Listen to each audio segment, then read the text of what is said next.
2017, where I was on my way to work and ended up in a car crash. I do remember, for whatever reason, looking up in the rearview mirror and seeing this semi just barreling down, going full speed. It never stopped. There was no skid marks or anything. And he was carrying a full load of steel. So you can just imagine the explosion that happened. Once the impact was made, I don't remember anything at that point until I was in the ambulance on the way to the hospital. Aside from getting married and having children, that's the greatest decision that I've ever made in my entire life. Yeah. So Adam, I think that not enough people have heard your story. It's a heck of a story. It kind of reminds me of how unpredictable life is. Sometimes you enter a frame and your whole world can just change. And in many ways, I think you're very lucky to be alive. So perhaps you could get into this with as much or a little detail as you're comfortable. Sure, absolutely. So thank you so much for having me on, Lee. I really appreciate this. It's an honor to actually speak with Kent, aka Lee. So when I was younger, I did struggle a lot with being a little bit of a hellion, a little hellraiser, problem child, things like that. Looking back, it probably was the majority of the diet because I did eat a lot of McDonald's, a lot of junk food, things like that. My parents didn't spend a lot of time with breakfast, dinner, just because they were rushed for time. They were working lots and lots and lots and lots. So anyways, fast forward, that carried in through my adult life. And I continued on the path of just eating a standard American diet. And it never really dawned on me that it could be causing deeper problems, potentially even mental illness and, severe issues like that. So things progressively got worse for me. I gained weight. I did spiral into states of depression. I always had severe anxiety my entire life. Like, for instance, I would never be doing something like this. This would have, I would have canceled this for sure. Me too. So fast forward a little bit, I got married and had a beautiful son and continued down the road of actually eating even worse than at that point. I put on a belly as if I was the one that was pregnant, and that continued on for some years. And eventually that led to a situation in 2017 where I was on my way to work and ended up in a car crash. It's a pretty severe car crash. There was a fatality, and I was actually the third car in line of four cars that was involved in this with major issues, health issues, and damage to the vehicles. And that basically was a turning point in my life for sure, because up until that point, aside from the mental health struggles and the weight issues, I wasn't really having too many other problems in my life. I had gastritis at one point, but that went away. But I was generally what I felt was normal or healthy until that point. And that was pretty catastrophic for me, especially mentally, with the issues that I had after that car crash. Major balance issues. I had cognitive issues where I could only roughly take 30 minutes to an hour of the day, and I would start to get severe migraines. And gradually over time, this got a little bit better, but I couldn't work for several weeks. And then I was put on 2-hour days, then 4-hour days, 6-hour days, 8-hour days. After that 8 hours, I was spent. I came home. I had absolutely nothing. Also, during this time, I had severe motor tics. So once my brain did get to a point where it was overloaded, my head would jerk uncontrollably as if I had Tourette syndrome. And that just added to the depression, the anxiety, not wanting to be around anyone else in social situations in case that started to happen. Even though I couldn't control it, it's in your head, right? Like, what are people thinking? I was always, outside myself, never really felt like myself. Back when I was in my early teens, late teens, before I got married, I was doing martial arts. I was a secondary junior black belt in Taekwondo. I was a brown sash in Kung Fu, and I was doing other martial arts at the time as well. I was actually in sparring competitions, weapons competitions, and demonstrations, coaching youth at the Junior Olympics of Taekwondo. And balance was impeccable. Like, I had incredible balance. And once I had that car crash, I could not close my eyes standing up, or I would immediately fall over. So yeah, that just added to the mental health issues that I was having Yeah. at that point. What's your memory of that incident? Did it just happen so fast that you can't really piece it all together, or? Well, there's not much to share here. So I do remember the moments leading up to that. So I do remember coming to a stop on the highway. And I remember, basically it was a standstill. It wasn't like we're rolling or anything like Mm, that. It was a parking lot. And I remember just for whatever reason looking up in the rearview mirror and seeing this semi just barreling down. It's going full speed. It never stopped. There was no skid marks or anything wow. during the investigation later. And he was carrying a full load of steel. So you can just imagine the explosion that happened. All I seen was just car parts and pieces flying everywhere.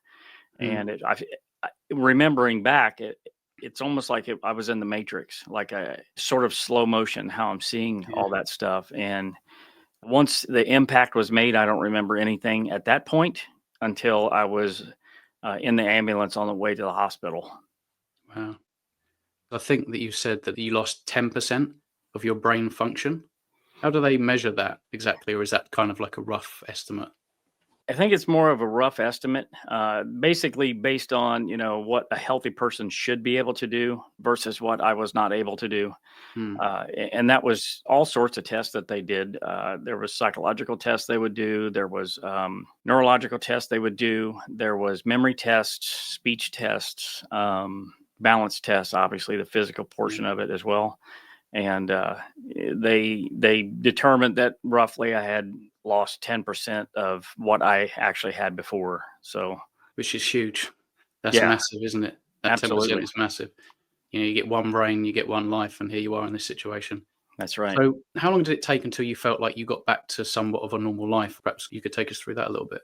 Sure. So that was 2017, February of 2017 when I had that accident. And I was on limited work and things like that for a minimum of 6 months. And things did start to get better, gradually improve over that time, but it never fully resolved. I still had the tics. I still had my brain would get to a certain point of the day. I would get migraines and I'd have to stop.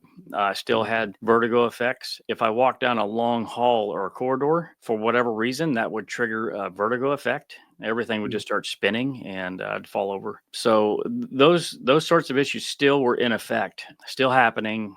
And I did attempt to try to go back to doing more full-time photojournalism that I was doing at the time as well. And there was one point where, sorry, this is a little side note, that's fine. little sidetrack. So I was covering one of the USPGA Masters tournament tours. We got to the 18th hole, and Tiger Woods is out there on the putting green. And because I had media access, I had actually had inside the ropes access, which is even better than some of the other media.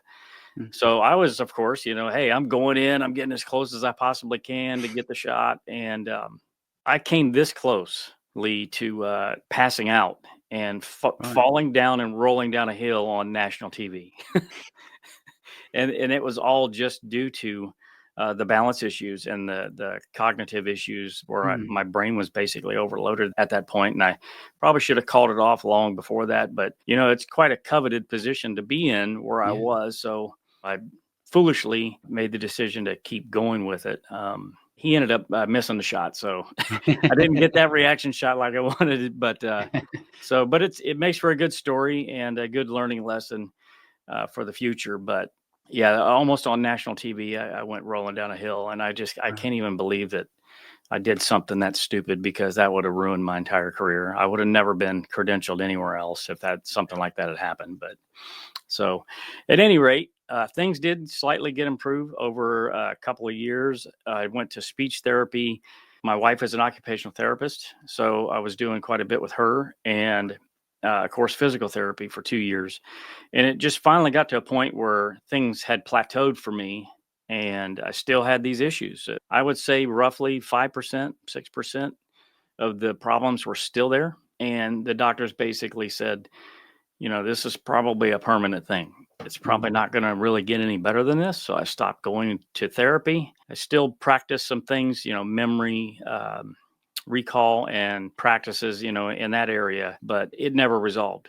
So fast forward 4 years after the accident, a friend of mine and my business partner, he contracted prostate cancer.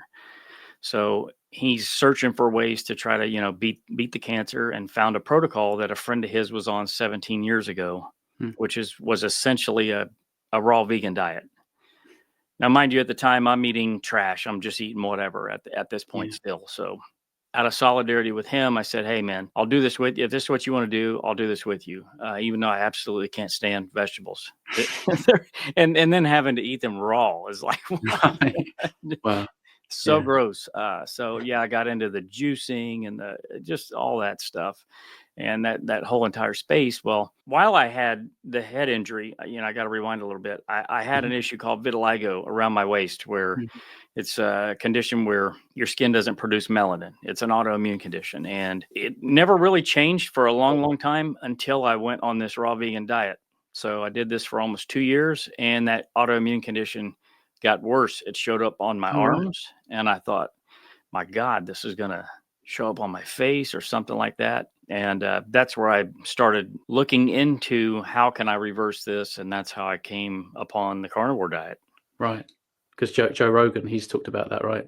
Yep. Is that how you found it, or? Yep. That's exactly how I Oh, found it. right. Nice. Okay. So, I've always been sort of a rebel, like I mentioned, from my past. So I don't like agreeing with authority and palling, chumming up with authority and things like that. So I see the medical establishment as sort of an authority figure. Mm. And I just can't accept the fact that I can't change my reality. Mm. So, I went to YouTube University, typed it in. How do you reverse vitiligo? And I found a video from Joe Rogan where he talks about that. And he said he went on a carnivore diet and it started to get better. I'm like, what that makes no sense. The doctors are saying basically that this is an irreversible condition. It may get a little bit better. You can spend money on, thousands of dollars on these treatments, and maybe Mm. it'll get a little bit better. Maybe it won't. Probably it won't. So what is this carnivore diet, right? And of course, then I went down the rabbit hole and found Dante Ferrigno from Ferrigno Freedom. His story was so inspiring to me as a regular dude that didn't seem like he was selling anything, and it seemed like his transformation was real. I looked into it some more, found Dr. Berry, found Dr. Kiltz, Dr. Chafee, and all the other doctors, these MDs that weren't selling products. They're saying, just eat from this section of the grocery and not this section of the grocery. That's it. So I thought, what have I got to lose, right? The Yeah. heart attack thing, potentially, but whatever, right? I'm a rebel, so I tried it. And aside from getting married and having children, that's the greatest decision that I've ever made in my entire life. Yeah. I second that 100%. So how is the progress with the vitiligo? It did start to reverse, just like Joe's did, Right. but it hasn't really progressed since. And you know what? I don't care. Yeah, I bet. Yeah. Everything else that's healed is just, I Yeah. don't care. Like, I could literally have that condition still and have it get worse, but everything else that I benefited from, it's worth it. It's worth it Yeah, 100%. exactly. When your outlook changes, that is how you see things often, isn't it? That's all that matters. So in terms of your brain damage, Yeah, it's 100%. So it's I feel 100%, like right? I'm actually like 110%. That's amazing. Yeah, I feel like, all of that's fully resolved. The ticks are gone. The migraines I are envy you for gone. that. Yeah. I'm a little bit The jealous. the vertigo is gone. I couldn't lay down at night and close my eyes. Like I had Mm. to have a light on in the room to fixate on the horizon. If I didn't, the room would start spinning, and Wow. sometimes I'd get sick from it. So all of that is gone. My balance is impeccable again. So I've lost all this weight.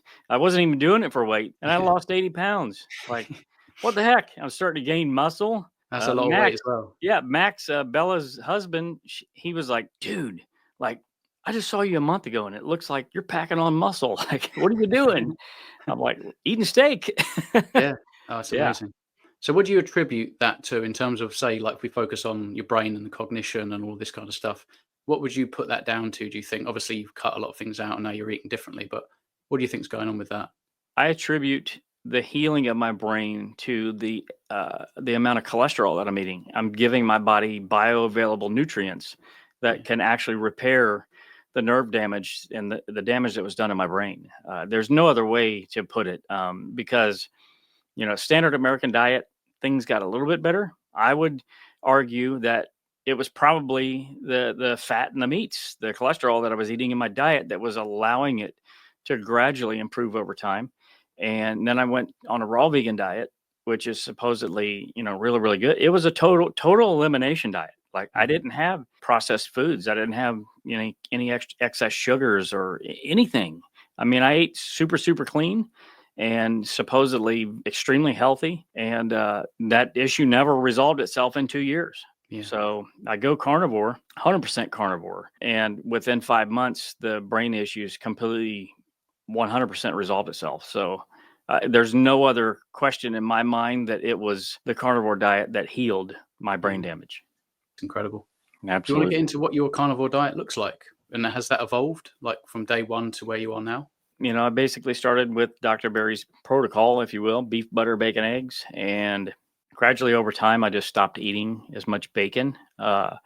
It started out, I think, because I'm lazy and bacon is very messy, and I don't want to do any cleanup. So, that's the main reason I think. But also because it's extremely high in salt, which for most people is a good thing on a carnivore diet. You want to have that salt. Salt, as I'll get into, sort of posed a problem for me, Hmm. and I'm not sure exactly why. So over Okay. time, I learned to cut out the dairy as well. I learned that I can handle minimal amounts of butter, but I can't really handle milk or Mm. cheeses or heavy creams because it almost immediately causes skin issues. I'll get acne on my face, I'll get acne on my chest and my back, and it takes a Yeah. very, very, very long time, roughly 3 months, for this to clear.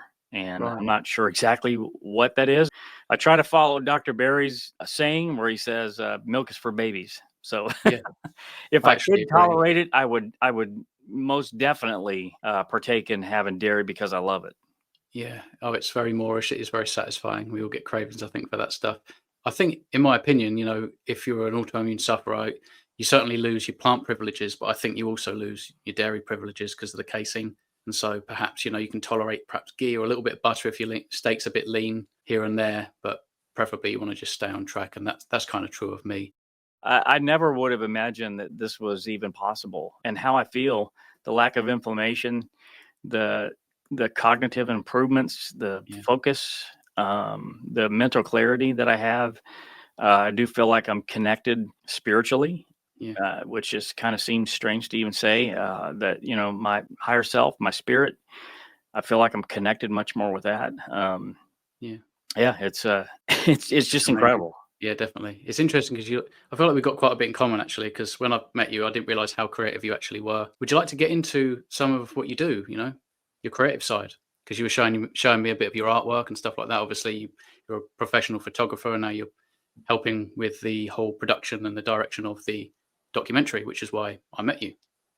Absolutely. So Lee mentions some of the drawings that I've done.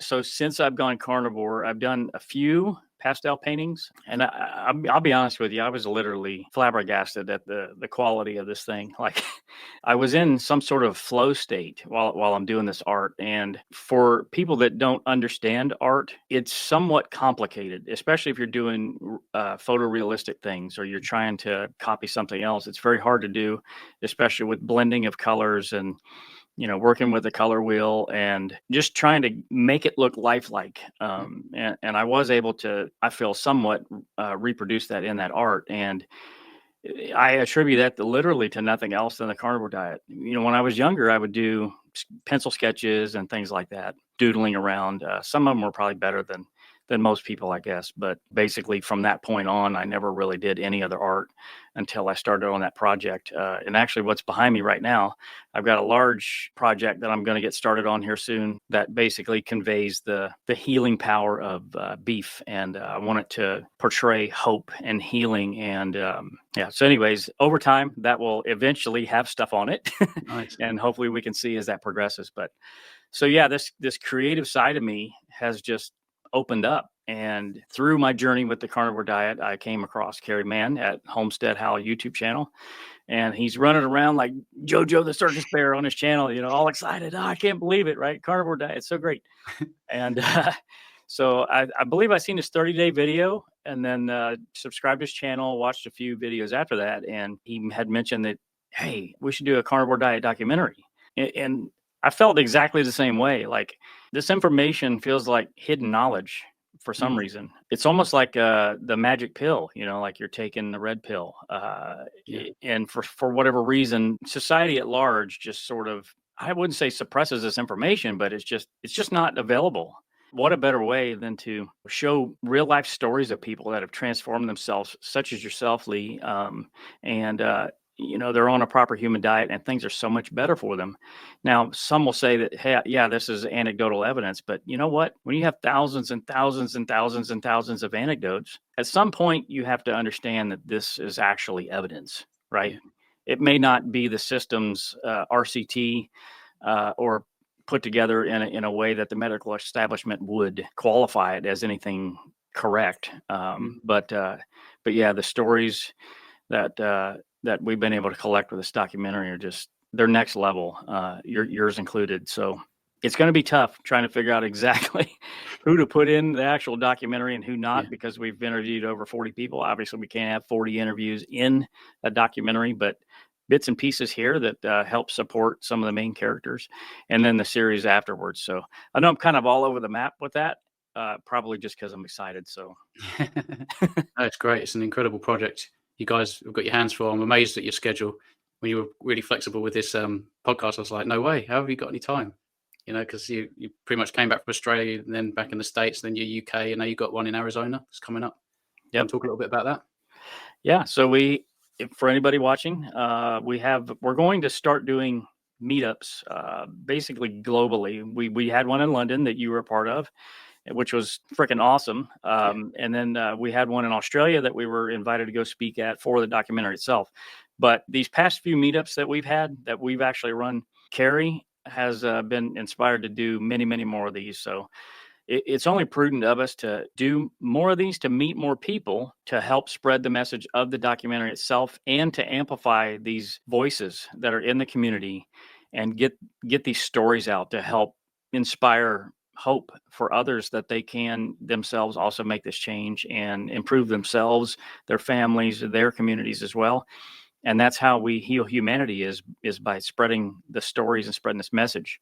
So we're going to try to fund each filming trip that we go on. For instance, when we go to film Todd Bachmanus in Montana, we're going to have a large meetup, and hopefully the profit from that will cover the cost of the flights and the rentals, camera rentals, and things like that, and then maybe have a little bit left over that we can then put towards post-production, which would be editing, sound editing, music, that you're a part of that, and then marketing and distribution. So the budget for the film is roughly 1.3 million. That's without marketing and distribution. So we have a lot of meetups planned. Yeah, Try to and they're help fund great. this.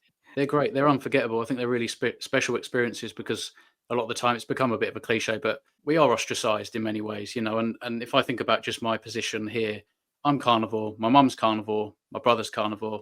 Lucy's kind of loose keto. Sky's, does her best. But really, I don't know anybody. We can't get a group of us together and eat. It was a little bit like that over Christmas, and obviously when we met you guys and we all sat around the table, I've had maybe 2 or 3 of those experiences over the last 2.5 years, and Wow. so that's why I think it's really important to just bring people together and to meet, their tribe, so to speak, meet our tribe, and I feel like we're all family and friends. And the beautiful thing about it is that they're already won over. Like I wouldn't say that I'm a public speaker, and I never would have done anything like that before. But Carnivore's given me that strength and the confidence to go and push the boat out a little bit further, and you only feel strong for doing it. You certainly don't regret doing these things, and to meet so many amazing people, network, and then obviously we get on each other's channels and stuff like that, and just spread the word. And we're throwing this really large rock in the ocean, and these ripples get bigger and bigger, and that's the beauty of this way of life. Do you have any kind of tips for anybody, someone that's listening who's heard your story? Perhaps they've got vitiligo, or perhaps they've got some brain trauma or something. What kind of tips would you give that individual? Maybe some mistakes that you've made. If you could go back and talk to yourself, what would you say? Yeah, that's a great question. So first off, I would say envision yourself as a healed person, right? Like, you have to be able to see the end now. So just try not to focus on so much of the issues and problems that you have now. Just try to envision yourself as a happy and healthy person with no issues whatsoever. So that's first and foremost. You have to set the tone and not focus on the issues and problems, because I feel like you may exacerbate that or perpetuate some of that moving forward. So that should help to make things a little bit easier. And then obviously you want to change your diet. And that's going to help make a profound impact and allow your body to do what it does best, which is live. Your body wants to live. So feed it the proper fuels. And in the case of vitiligo, it's going to be obviously reduce plant intake to zero to try to help that autoimmune condition. And then with the brain injury itself, as much fat as you possibly can. So the fat intake that I had to heal my brain condition was roughly 80%. The foods that I was consuming was fat. So fat is extremely, extremely important. Try not to overdo it on the protein. There is a point where humans can actually have too much protein. So just be careful there. You want to make sure that you're eating the fattiest cuts of meat that you possibly can. And if you don't have access to fatty meats, go to the butcher and ask for beef fat trimmings, suet. And a lot of times these butchers, they throw this stuff away. Nobody wants it. So sometimes they'll give it to you for free. And at least here in the States, it's roughly $2 a pound. So that's super, super cheap. Yeah. Sometimes I'll just cut it up into chunks, put it in the freezer, small enough chunks that I can just pop it in my mouth and swallow it whole. That way I don't have to chew it. I don't have to get the texture of, the fat on my teeth or anything like that. Or you can just throw it in the air fryer and fry it up and get it a little crispy and crackly on the outside. And it's like carnivore popcorn. Yeah. Yeah. So would you say that 80% is visually? How do you go about? Do you weigh it? Do you calculate, or is it just kind of, it looks like 80-20 just on your plate kind of thing? 80-20 roughly by caloric intake. So it's roughly going to be, by how it looks, it's probably going to be more like 50-50. Right. Okay, cool. Yeah, I think I'm around about that, to be fair. I always try to encourage folks also to be the captain of your own ship, right? So just because I said something, don't take it, hook, line, and sinker. You need to find out what works for you. And if that much fat is causing you to, say, potentially have diarrhea all the time, obviously you want to dial that back. So you want to do what's best for you. We're all on this spectrum of a proper human diet. It's animal nutrition, plenty of fat, as much as you can tolerate, but there's definitely nuances based on each individual, 100%. Yep. Where can we find you? You can find me at Carnivore Today. So Carnivore Today on all social media platforms. You can also find me at Healing Humanity Movie, the website healinghumanity.movie. And I'm usually spending much of my time in our membership site, healinghumanity.life. So like you had mentioned before, having a community, being able to connect with others that are deemed sort of a freak by society can leave you feeling a little bit lonely. And gradually, through the process of filming this documentary, we noticed that there's a big need for people to come together and, iron sharpens iron, and lean on one another and support one another, and do that in a safe space, along with courses and Zoom calls with experts and things like that. So people get their questions answered directly. I try to answer as many questions as I can in there. Carrie does just as much, if not more work than I do in there as well. A lot of behind the scenes content that we share in that membership site. So those are places where you can find me. Awesome. Adam, it's been a pleasure. Thanks for joining us. Absolutely. Thanks so much, Lee. And can't wait to get back to London. Yeah, just let us know. Branded. We'll go branded. That's right. Take care.